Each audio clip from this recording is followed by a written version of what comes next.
Hey guys, and welcome to another review, and today we're looking at two more of the T-Rex plugins. We're looking at the EQPA and the EQPB, and these are both emulations of the two classic API channel strip modules. This is an emulation of the API 550A and this is an emulation of the API 550B. Okay, now I'm not using this one at the moment. This is the EQPA, the API 550A on the drums, and then I've got another one on the bass here, and I've got it all EQ'd up like this.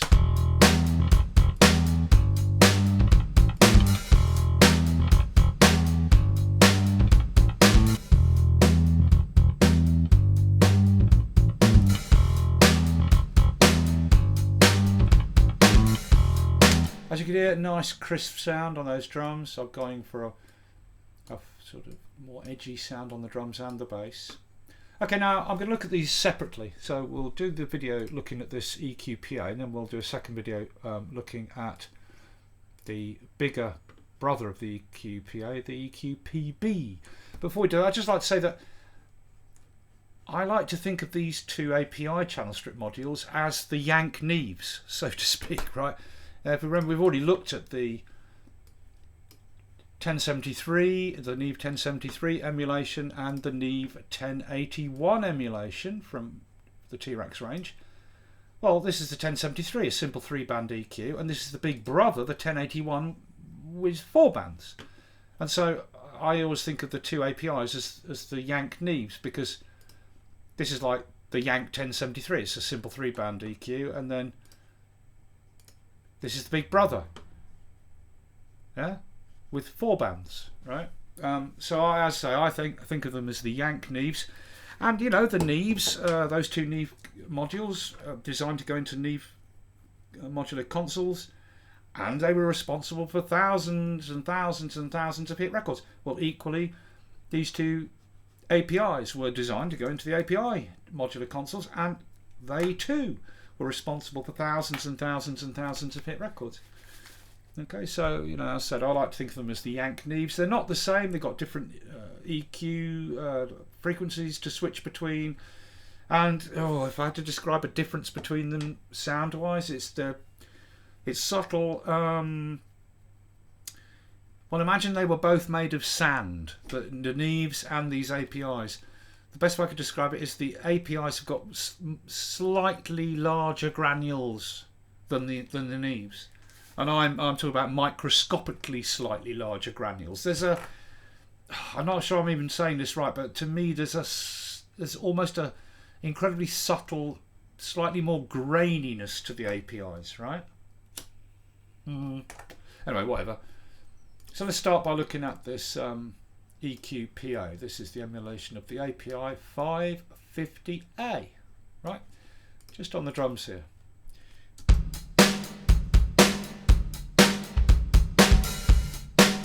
Okay, so what have we got? Well, it's a 3-band EQ with a bandpass you can bring in and out, and this preamp section here. And there's an EQ switch to take the EQ out completely whilst the plugin is still on. Now, whether you have the EQ in or out, you can take advantage of this preamp emulation. Both the APIs, the 550A and the 550B, were renowned, and still are renowned, for the quality of their preamps. IK Multimedia, like with the Neves, has attempted to emulate that drive characteristic. So the gain control here and the output control, if the preamp is off, these both act as a simple input and output level control, but you can bring in the preamp and start to apply gain. Right, let's do that. Here we go.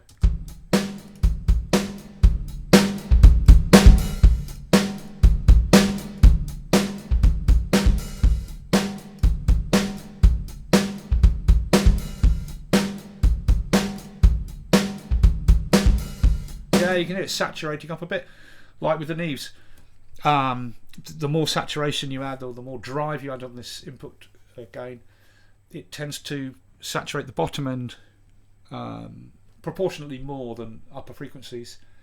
If I bring the EQ in now, I'm doing high shelf 2.5k, and a little bit of boost at 1.5k. And rolling off the bottom a bit at 100 Hz with a low shelf, just a bit. And you can hear.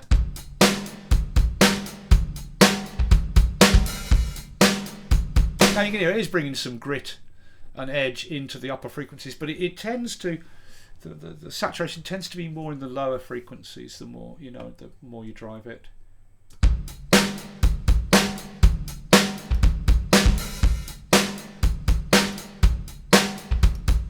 Anyway, you've got the ability to use that preamp to get different amounts of drive, and very pleasant it can be too. You can add that to vocals, drums, anything you like to get a little bit of extra edge. So I'm going to leave that in. Shall I? No, do you know what? I won't. Let's just flatten these out. Okay, let's look at the EQ itself. As I said, it's got an in-out switch, so you can leave the plug-in on but take the EQ section out. Well, let's start with the bandpass. There's a bandpass here. As I said earlier, most of the time this bandpass is simply acting as a low cut. Now for noobs, a bandpass filter is a filter which allows a band of frequencies to pass through while rejecting frequencies outside of that band. So you bring in the bandpass and it's rolling off from 50 Hz at the bottom end. Right, so at 50 Hz it's cutting the bottom end, so it's like a low cut at 50 Hz, and right up at the top at a very high 15 kilohertz it's doing a high cut. So everything between 50 Hz and 15 kilohertz is allowed to pass through, hence a band pass. Now here's the thing, pretty much all the material that you ever work with when you're recording, vocals, drums, guitars, basses, etc., they really have no content at all up at 15k. Yeah, so most of the time when you use this, the 15k cut that's being applied is not going to affect what you're doing at all, the sound that you're EQing at all. It's mostly acting as a 50 Hz low cut, right? Okay, so you've got that. Let's take it out for a bit and let's look at the three bands.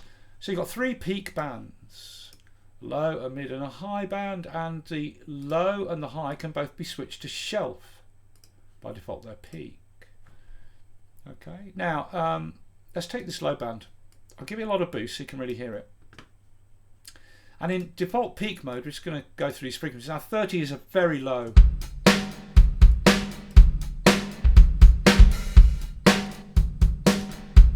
That's adding very low, bone crushing bottom end. You can hear that right down there at 30 Hz. A little bit higher up at 40. It's got a fraction more body.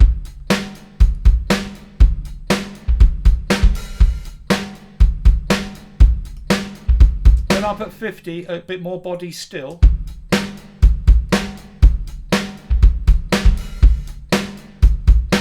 And then there's a big jump up to 100 Hz. And then you start to get some deep, low, very big cardboard box right at the bottom of the mid-range tones coming in on that sort of boxiness.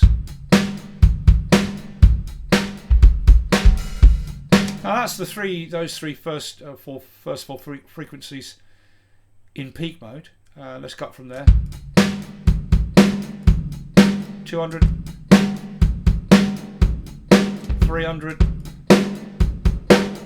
and 400. So the last three here are your different size, very large cardboard box, low mid tones working up. Okay. Right. Now that's in peak. But if you put it into shelf and I go with the 100 Hz, it's going to pronounce the 100 Hz, but it's going to be shelving, doing this big shelving boost all the way down to the bottom. So see, when you switch it to shelf, you hear the frequencies below 100 Hz also being boosted all the way down. And then take it out of shelf into peak, and you just hear that the emphasis comes back as a bump around that 100 Hz. Frequencies below are not being increased as much the further down from 100 Hz you go.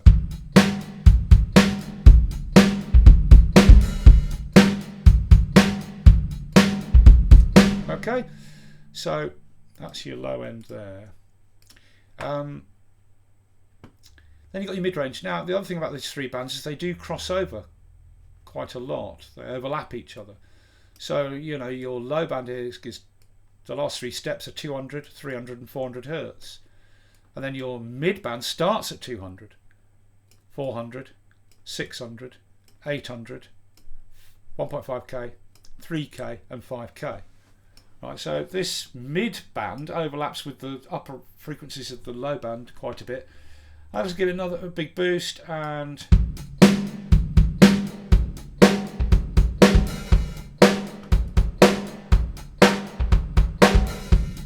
so your first four frequencies there, 200, 400, 600, 800, they're your low up to medium mid-range body tones, you know. Then after that you do this big jump up into 1.5.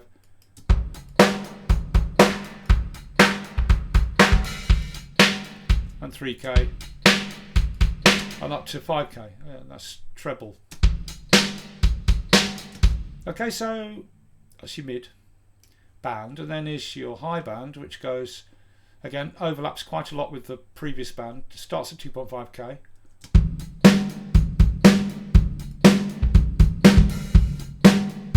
Hang on, let's just flatten that. Here we go. Let's boost this up a lot. So 2.5k, 5k, 7k, 10k, and then we get it right up to 12.5. It's very high fizz. 15 we can hardly hear, and 20k again almost inaudible because there's really no frequency content in these drums at 15 and 20k, very little. Okay, now again, if I choose 2.5k, because like the low band, this could be switched to shelf. It's in peak at the moment by default, giving a lot of boost, and we hear there's a bump being created at 2.5k.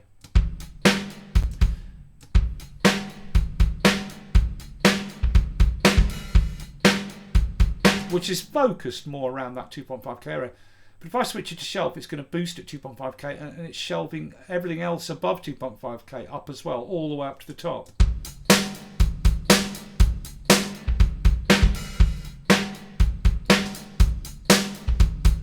Yeah, that's your high band there.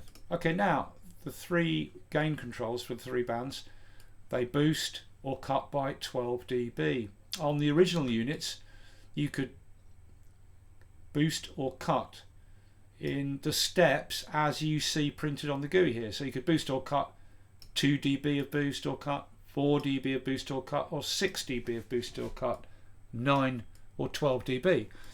But what IK Multimedia have done is they've given you interim steps, so that you've got finer resolution when cutting or boosting. So up to the +6 or -6, it goes in 1 dB steps. 1, 2, 3, 4, 5, 6. Then from 6 to 12, it fills in the gaps between 6, 9 and 12. So 7.5, then 9, 10.5, then 12. But it's the same when you cut in a minus way, right? So you got a little bit of you got extra resolution on the boost and cut for each of the bands, but they cut and boost by a maximum of 12 dB, and they exhibit proportional Q. And they actually exhibit a lot of proportional Q when you get up between 6 and 12. You start going up to more high amounts of boost or cut. They get quite tight. So, you know, I could bring this in at 1.5k here, and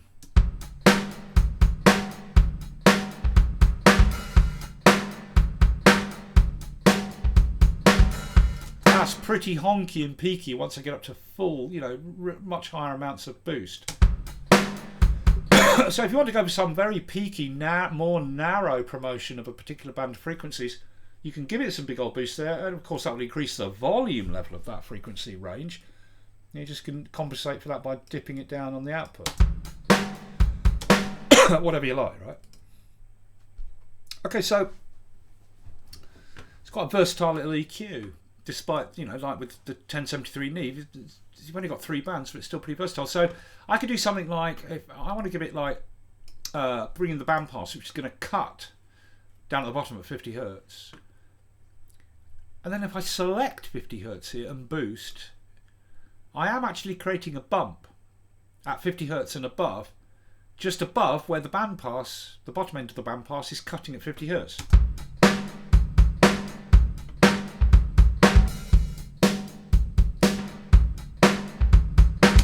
Yeah?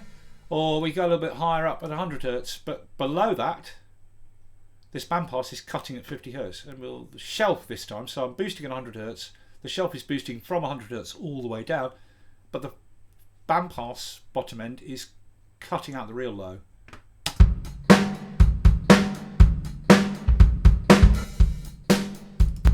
Let's take that mid off, sorry.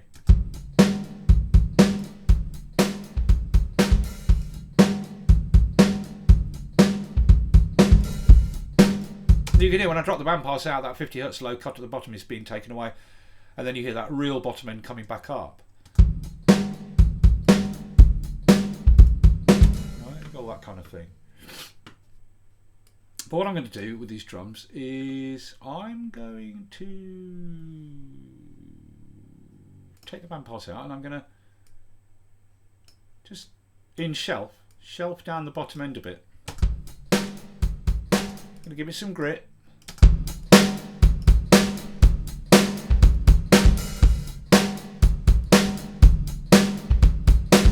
Okay, that's sort of, I'm reducing the bottom end. Now then I think to myself, well, I want to scoop out some of the, maybe I want to do that, scoop out some of the body tone above the bottom end of the kick. So the upper end of kick frequencies and the lower end of the snare. What am I, because this low band has 200, 300, 400, but I'm using it for the low cut, or the reducing of the low. So I have to go with this band here, and my choice is 200, 400, 600, and it's really going to be 2 or 4 right down at the bottom. So I give it some boost and listen.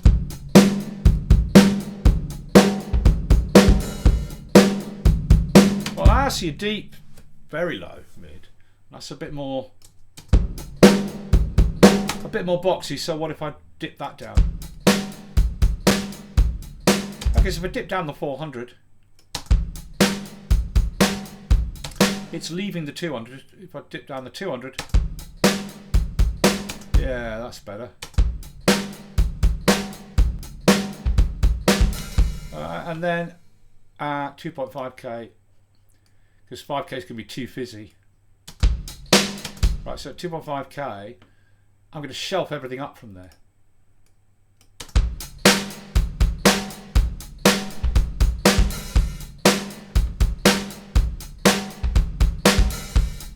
Which gives me some nice crisp edge on that 2.5k, but it's still push, because I put this band into shelf, so it's boosting at 2.5k, but all the way up to the top from there. So it's boosting the higher frequencies up into the hi-hats and beyond, right?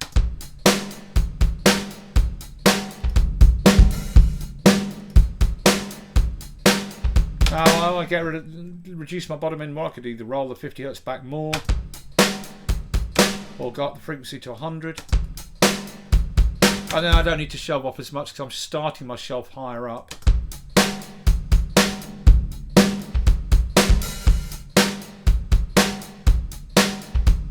Yeah, so there you go. That's I've still got some good old thud down at the bottom end there.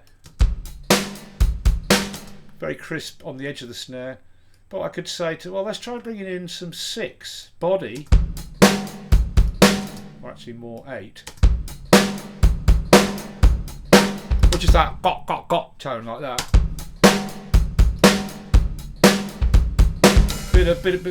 Bit more bucket to the snare, right?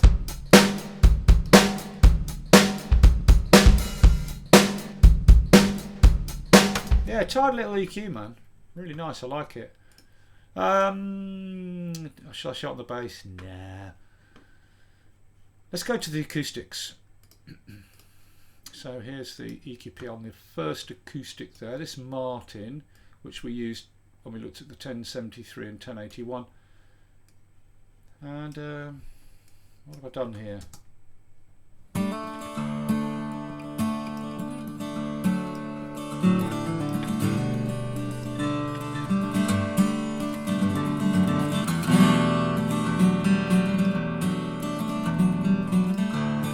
very subtle what I've done, right?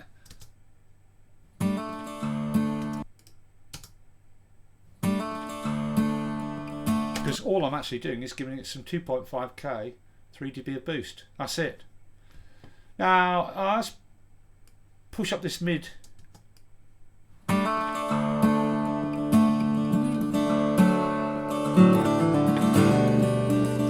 If I dip a bit of 400 down.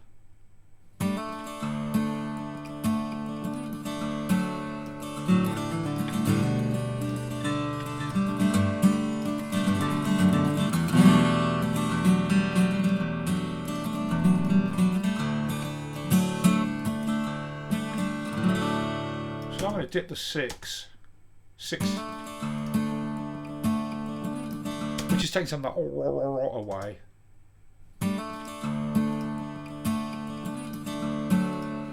Okay, and then at the bottom end here, if I give it some 100 with the bandpass to cut below that, this can be used as a warmer.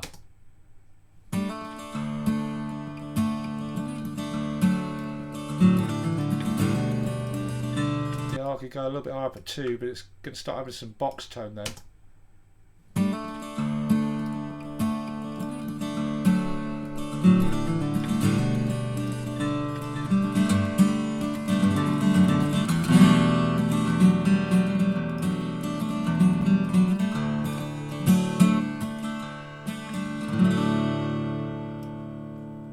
A little bit more the 2.5, which is in shelf, so it's boosting 2.5 all the way up.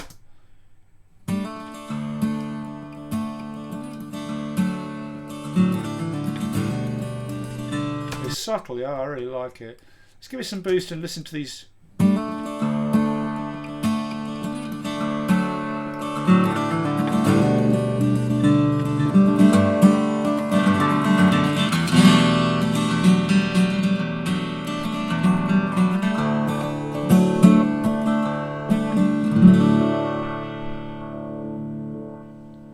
Yeah, nice, very, very nice.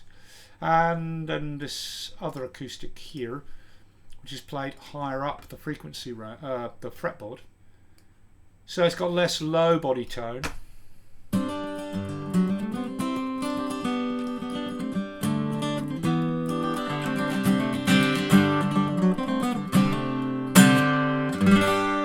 And before, like with the when we were messing around with this particular acoustic with the Neve, it's around that 1.5, 1k to 2k area, but my choices here are 800, 1.5 or 3, and if you listen, yeah, that's moving up into treble territory, that, right? But that is more fluty and honky, with a sort of yogurt pot tone. But that's more there. It's a bit low. So I'll give it some 1.5. That's going to bring that flutiness out.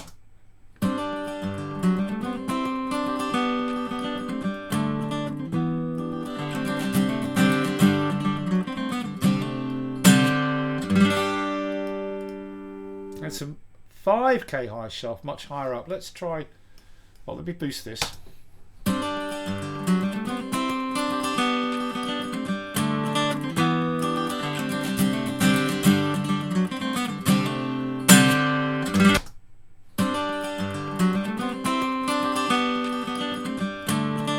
I'm going to actually go with the 5k a bit higher up, which has got much less upper, high-end, very high-end body tone, but it's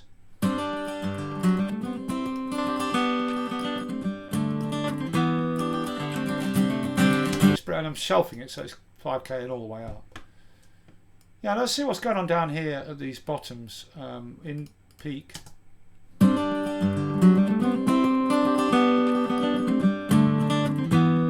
I go with 100 Hz, give me a nice warm bottom end, because there's very little low frequencies in this, because it's been played higher up the fretboard.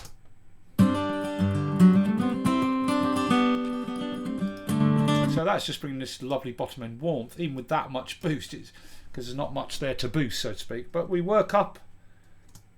Now the 2's a bit boomy. There's some boom there. The 3, a little bit, but that 4 is starting to get some edge because we're getting higher up the cardboard box size, smaller and smaller here.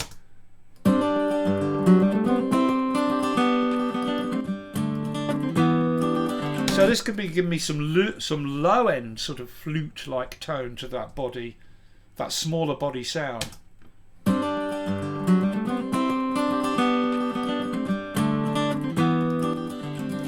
Or I can just use it as a warmer down at 100, yeah.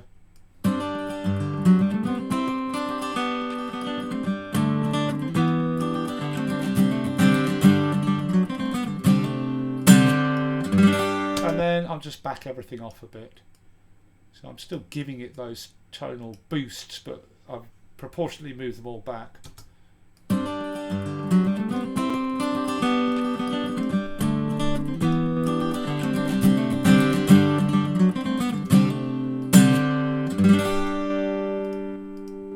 It's a nice, lovely little EQ, this. Lovely little EQ. So there you go, that's the EQPA, which is the API 550A console channel strip emulation. I really like it. And just to say, in case you're new to all this, the thing about these type of switching EQs is that it's not that you can't achieve pardon me, it's not that you can't achieve a similar result with using a standard DAW EQ. Like, look, if I reset everything and then just put this in shelf and give it some 2.5 5 dB of boost on a 2.5k high shelf,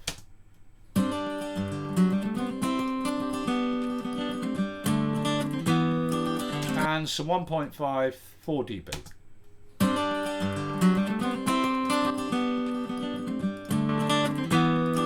Now, you know, I could go to my regular EQ here, like, you know, your standard DAW EQ, and I'm sure we can get something sounding very similar. I'm going with a 2.5k shelf at 7.5 dB of boost, so 2.5k, come on, 2.5k high shelf with, what was it, quite a bit, 7.5 dB of boost, yes, and then 1.5 peak at +4,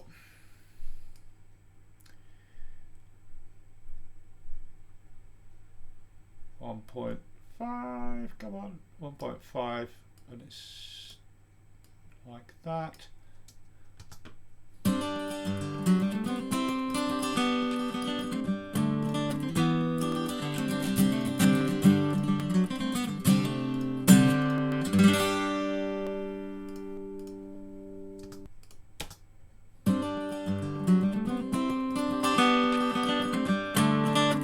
This is a lot brighter, isn't it? You can hear it's more tuneful. Quite surprised, actually. Have I done that right? 2.5k shelf at 7 plus 7.5.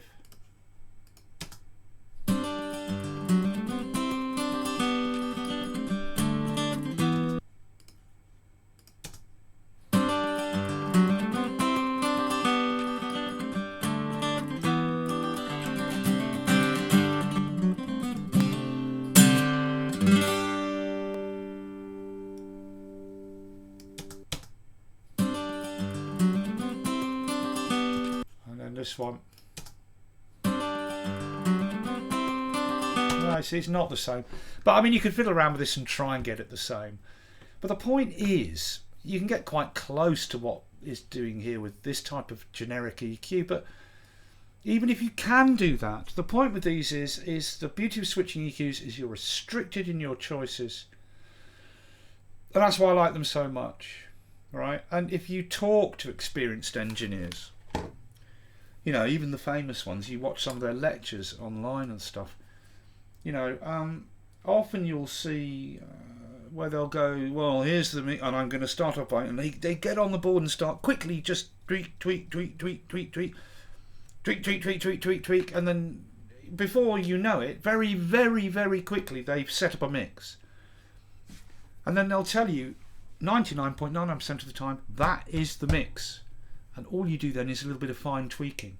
There's something about that intuitive first mix that you set up that is usually right. Okay, and endless faffing is definitely, you know, not the way to go. And that's the beauty. So with these switching EQs, the beauty is you are restricted in your choices. So if you're going to boost, you know, some upper frequencies with this mid, your choice is 1500 or 3K or 5K. That's it. Everything else is gradually reducing lower midtones. So you can't endlessly faff going, oh, should I change that, should I change that, should I change that, should I change, because you've only got 3 choices in that kind of area. And the same up the top here, whether you're peaking or shelving, it's the same thing. Well, 5K or 7K or 10K for higher treble. That's your choice. You can't sit there going, oh, shall I slide it up and down there or this and that, you know. Same with the bottom end. That's the beauty of these switching EQs. They allow you to work very, very fast, and what you'll start to find is that your intuitive first go-to decisions are often, usually, right on the money. Because you're not thinking too much. That's the point. Okay, so there you go. That's the... That, ladies and gentlemen, is the EQBA, part of the T-Rex range from IK Multimedia, and as I said, it's an emulation of the classic API 550A. Hope that's useful, and I'll see you for the next one, which will be the EQPB, the 4-band Big Brother, or anything else you happen to watch. Okay, see ya.